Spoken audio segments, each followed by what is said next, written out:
pourquoi Taylor Swift est-elle étudiée comme un objet littéraire ? I think she has done something new and she has created a unique type of literature. C'est l'histoire d'une chanteuse de country de Nashville devenue la mégastar de la pop, dont les textes et l'histoire sont maintenant étudiés dans les universités. Taylor Swift and literature. Depuis la sortie de son premier album en 2006, Taylor Swift a gravi les échelons du show business jusqu'à être la première artiste féminine à devenir milliardaire uniquement grâce à la musique. Autrice, compositrice et interprète, elle écrit ses premières chansons au lycée, elle est révélée au grand public à 19 ans et gagne son premier Grammy à 20 ans. Son talent d'écriture est alors très vite remarqué. There are a lot of reasons to study Taylor's work alongside English literature. One of the main ones is a lot of the links that we find in her work, a lot of the references to English literature. Et quand la pop culture rencontre les classiques de la littérature, ça donne ça. En 2008, elle revisite Roméo et Juliette de Shakespeare en histoire d'amour qui se termine bien. Ça donne aussi ça.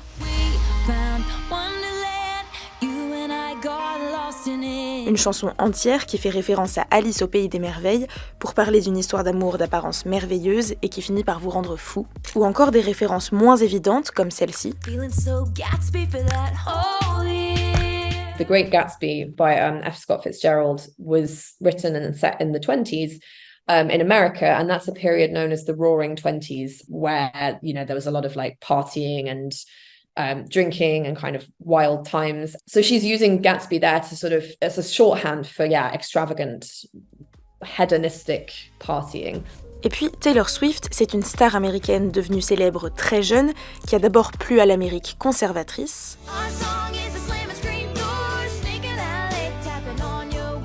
puis à un public plus hétérogène, avec une musique plus commerciale.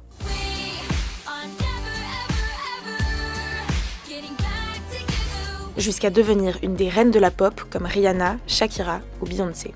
Les ingrédients étaient donc réunis pour que sa vie privée, et surtout ses amours et ses querelles, soient scrutés par ses fans, appelés les Swifties, et ses paroles aussi.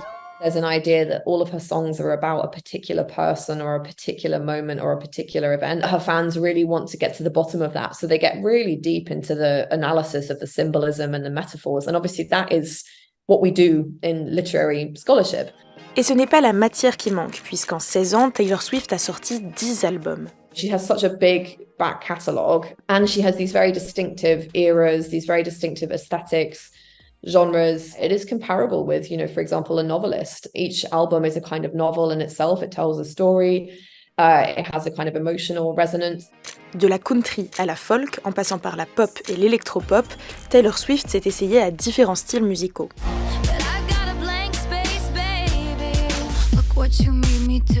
Au point de définir chaque album comme une ère qui correspond à un moment de sa vie, puis de créer une tournée mondiale où elle se met en scène pour raconter sa propre histoire. C'est The Eras Tour. Welcome to the Eras Tour. We're about to go on a little adventure together, and that adventure is going to span 17 years of music. Une biographie musicale que la professeure intellectualise en convoquant par exemple la théorie de la mort de l'auteur de Roland Barthes pour questionner l'intention de l'auteur dans l'analyse littéraire des textes. Taylor's music raises a lot of interesting questions regarding that, like, can we ever know what the author intended? Does it matter? How much of ourselves do we bring to a text? Tout cela forme une Swiftérature, terme inventé par Ellie McCausland, où Taylor Swift sait maîtriser son image, y compris en dehors de la musique. She still manages to keep people relating to her, and she keeps this sort of girl next door image, even though she's very much not.